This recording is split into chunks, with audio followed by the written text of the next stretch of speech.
This is a 23-minute all-standing cardio workout, and the emphasis is on moving the fingers and the toes. So there's going to be a lot of exercises, practically all of them accentuating moving those feet, the ankles, the wrists, the fingers. So a lot of us are on the computer a lot, or we just don't move our toes too much or our feet because they're trapped in shoes all day. So if you've got some shoes on, kick them off. Get your socks on. I actually started this workout with shoes and I thought, what am I doing? Shoes are like casts for our feet. It doesn't let our toes wiggle. So take off those shoes.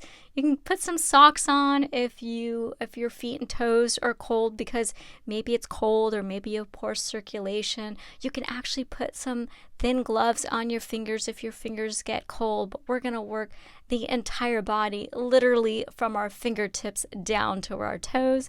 There's not going to be any squats, no jumping. It's all low impact, all ages, friendly for everyone. I suggest doing this workout on a thick yoga mat or some comfy carpet.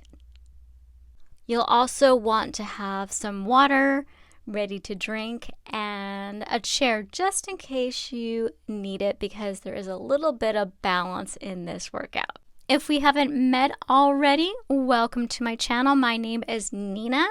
I am a certified personal fitness trainer and strength and conditioning coach. I also have a certification in fitness nutrition. I really enjoy exercising and I like to encourage everyone to get up and exercise as well. It's just such a wonderful high. It always makes me feel so good and I just feel energized after a workout, unless I'm doing too much, which I have to say I sometimes do. I do sometimes overdo it. I just love it. It's kind of like a runner's high, except I don't run. I don't like high impact. I don't like slamming my joints. So I do low impact workouts and I'm sharing those with you. Have some water nearby. So you don't want to be dehydrated. That will make your workout so much harder. And if you have some more water to drink, it will feel so much better when you're exercising. But you know what? When you're thirsty, that means you're already dehydrated. So you want to drink all the time. I'm kind of like Linus, where instead of my blanket, I bring my water everywhere I go. So I take it from room to room and I drink it all day long throughout the day. And then I get my 90 plus ounces of water a day. So some people say that you should drink half your weight in ounces. There's no way. I would be so thirsty. It would feel so terrible. So I really think that everybody should drink their weight in ounces by a minimum. So if you weigh 150 pounds, you should be drinking 150 ounces of water. That's in addition to any soups or fruit or any hydrating foods that you're eating, because you definitely need hydration. Because if you're not hydrated, your body can't heal itself. So that's kind of an interesting thing that I learned, is that you need water for your body to do certain things like cellular repair. That's a tongue twister, isn't it? Cellular repair. So you need enough water for certain processes to help you recover. So definitely drink lots of water and as much as you can, but you don't want to be overhydrated. You can overdo it. You can overdo pretty much anything. Even water can be toxic. So you want to be hydrated, but you don't want to be waterlogged. Since this is a workout that is focusing on fingers and toes and getting circulation to those digits, I thought we'd talk about circulation and blood flow today. So if you are exercising and you have problems getting circulation to your fingers and toes, yeah, you can exercise a lot and that will help. But there comes a point where all the exercise in the world, no matter how many finger flicks we do, like in this exercise, or stretches, or I've got all sorts of like calf raises and rotation of the wrist. Great stuff in this workout for you. But if you are eating a high-fat diet, that fat is going to be clogging those little blood vessels and all your arteries, and that's going to make it really hard for the red blood cells to get all the way through. And you don't even need to eat that much fat. Just think about what fat is.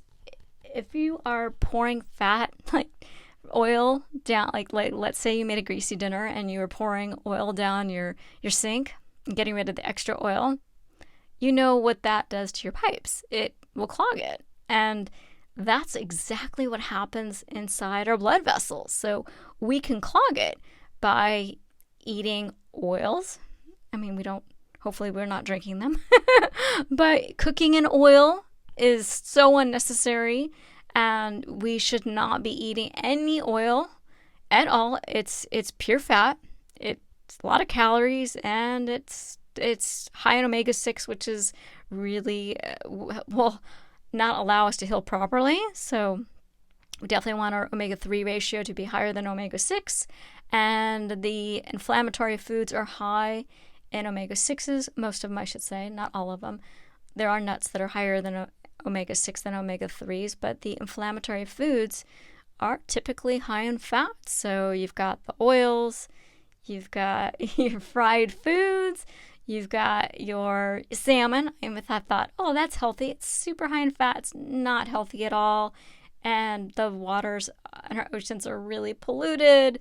And the meats, that's super high in fat. The processed foods, you think, all right, well, this is low fat. It may even say low fat on the label. Low fat is 10% or less of your total calorie intake. So a lot of those processed foods, I'd say probably like almost all of them, are super high in fat, and they're going to make you ill and they're going to make you fat. So you definitely want to stay away from high fat foods. Limit your fats, all fats. So I made the mistake of trying a ketogenic diet because I'm diabetic. I'm a type 1 diabetic, and I thought, well, I'll give this a try and see how my blood sugar is. And it was really foolish of me. But anyways, I was not eating meat, and I just was enjoying nuts and seeds, but a lot of nuts.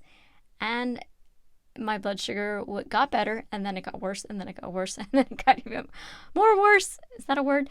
No. But anyways, the fat, the healthy fat from the nuts started clogging my blood vessels. And then I started getting a lot of pain, circulation problems, and, it affects everything. So even your scalps. And so I started seeing my hair falling out. I was like, oh my goodness. So actually I didn't do that for very long. It's only 2 months.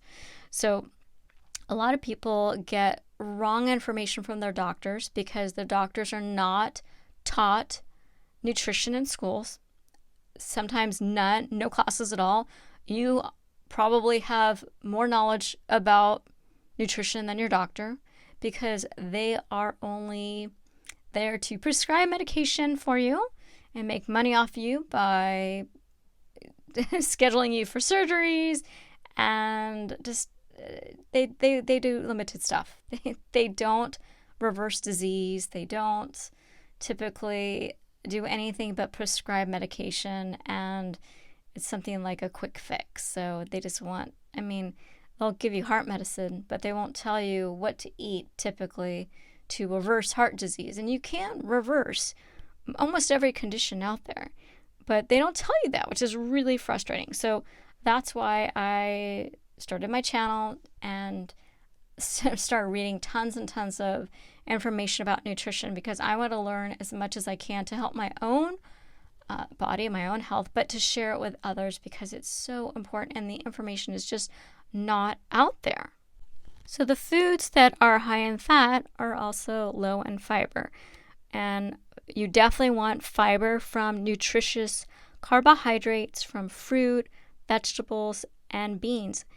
these high carbohydrate foods, well, beans aren't necessarily high carbohydrate, but they clean out the gunk.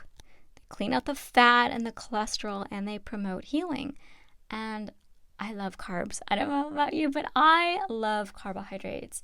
I love beans and fruit and lots of vegetables. I mean, who doesn't love potatoes? Every type of potato, white, yellow, red, sweet potatoes, yams. Oh, yum, yum, yams. I would bake yams, and then I would take the out of the oven when it's cooked, and then I would smash it down with the tines of a fork, and then smash in some cinnamon. Oh my goodness, that's like a dessert in itself. It's just so good. And those, we have a sweet tooth for a reason, because we're supposed to eat foods that are sweet and have carbohydrates in them. That's what we're supposed to do. And those are the foods that have fiber, and those are the foods that heal us. So definitely enjoy your fruit and your potatoes, but of course you want to balance them out with the green stuff, the arugula and the broccoli and the green beans and the artichokes and all that stuff. So if you're putting in your high carbohydrate foods with greens of, especially cruciferous vegetables that like bok choy and like the broccoli and Brussels sprouts, yum. You balance those out, you put those together, and you're not going to get a high glycemic spike. You're going to feel good. You're going to have tons of energy. Your waistline is going to look fantastic, and you're going to feel so alive. You won't even need caffeine anymore. You can just take that coffee and give it away, because you don't need caffeine to live. Actually, if you eat well, if you eat the right amount of food that have the right amount of fiber and fuel and carbohydrates, then you won't need caffeine at all. One of the worst diets out there is the ketogenic diet. And that is your high fat, low fiber, high meat diet. Don't even try it. And if you know people who eat that diet, please let them know they're setting themselves up for a heart attack or a stroke. And I'm not kidding.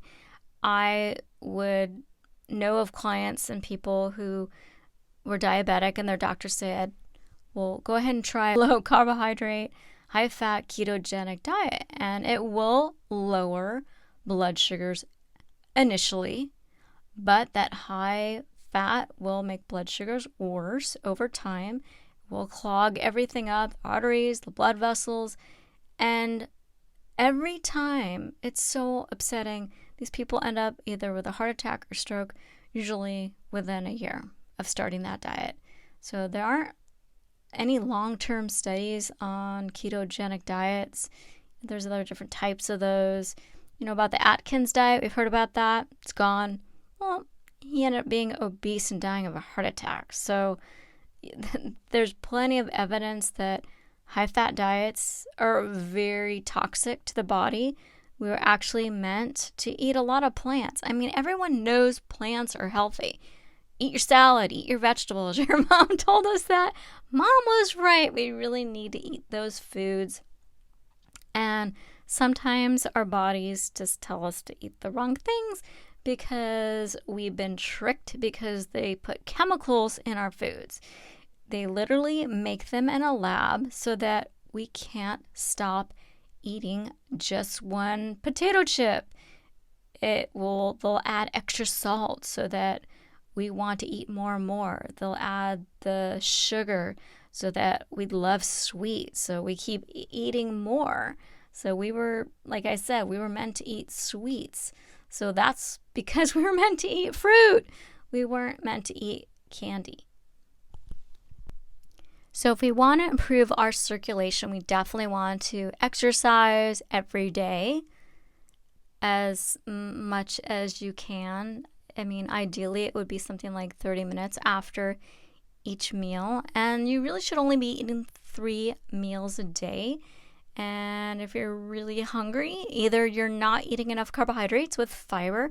Fiber is what fills you up because you don't want to be snacking throughout the day. So the reason for that, eating 3 large meals a day, is that the more we eat, the more time we are digesting and producing toxic byproducts.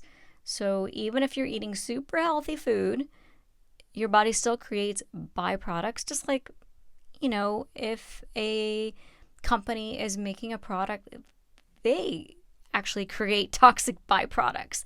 So our body does the same. And so you want to eat in a confined period of time, only a couple times a day. And the rest of the time, then your body can spend its time recovering, like getting rid of those wrinkles. Wouldn't that be nice? Or healing a cut or a broken toe or something like that. So you want to eat the right foods with enough fiber, with enough carbohydrates, and you want to stop eating about 3 hours before you go to bed. And intermittent fasting is kind of like that, where you stop eating at a certain time and then you start eating the next morning at a specific period of time. Some people go for 13-hour breaks between dinner and breakfast. Some people go 16. Some people go a little more extreme and go 20 hours. But I've tried that and I'm just too hungry and I don't like eating really late. So I'd rather eat early in the morning and then do 12 o'clock noon lunch, and then I'll try to do dinner around 5 o'clock. And that way when I go to bed at about 9:30 or 10, then I'm not going to have that food sitting in my stomach and hurting me. You've probably heard people say that sitting is the new smoking. I think that's a little extreme. I would hope that sitting on my bum is not as toxic as puffing on some carcinogenic cigarettes.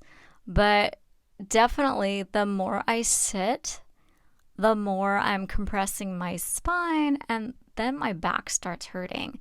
And I train clients either, in person, but a lot of them I train virtually. And the ones that have the most back pain are the ones that sit the most. And sitting really is really bad for us. So, it's okay to sit sometimes, but definitely move up, get up, move around as much as you can. I tried doing little alarms on my computer, but it kept buzzing and I kept just turning it off. So I don't know. Try to definitely get up and stretch, and you even can just get on the ground. Hopefully you have carpet on your floor by your desk. You could even just do like child's pose, cat cow, do stretches, something like that. But definitely move around as much as you can. Try not to sit. And even when you're watching TV, you can do some stretches and maybe even just rock around a little bit. So I was telling you about my one client who sits a lot and has back pain. And so what I have her do, the first thing we do when we start the workout is I have her do glute exercises. So the glutes are the butt. So usually we work the medial glutes. So that's the side butt, the hips.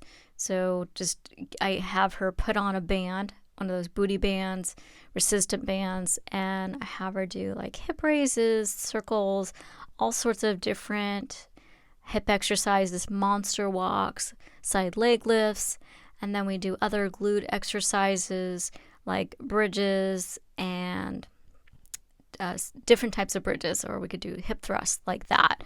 So those are wonderful because what happens when we're sitting so much is that the glutes from sitting on your bum is they get lazy, and then you start arching your back. So you want to keep every part of your body strong and moving. So if you have back pain or you can't get up enough, you have a job or you sit get some of those glute bands and put them by your desk, and then just start doing those, in and out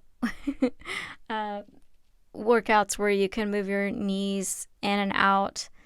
They're called hip abductions, and those will help when you sit. And definitely just move your feet, just get up, drink lots of water so you can get up and go to the bathroom a lot. If you have any questions for me, you are always welcome to write notes on my YouTube videos. I read all of my comments and I'll write to you back. If you want to send me a private message, you can go to my website, which is thehigh5diet.com. That's all spelled out. The THE high HIGH, 5 is FIVE, diet DIET.com. So thehigh5diet.com, because that's the name of my diet book. It's a nutrition book, and you can go there. I believe there's a contact me button, and just fill it out. Maybe I can help you. So you can definitely contact me. I work with people all over the United States, and one gentleman who's lost a lot of weight, I'm so proud of him, and he asked me a question the other day, and he said, Nina, what made you do what you do? Why are you doing these video workouts for people, and why did you write a nutrition book? What made you do this? And I thought, all right, I'll just share this with everybody.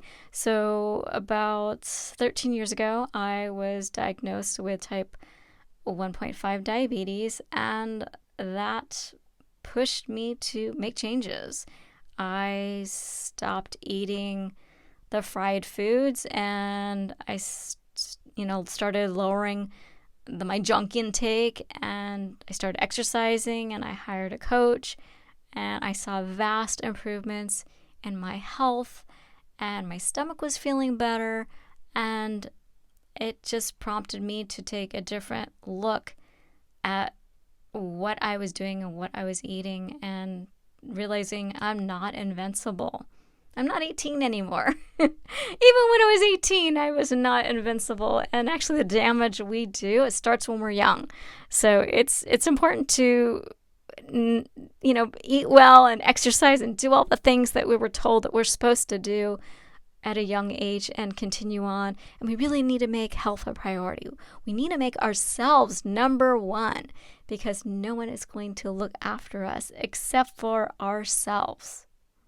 I hope you liked this workout, and if you did, please give me a thumbs up, write any comments in the notes below if you haven't already subscribed to my channel, and I hope to see you soon.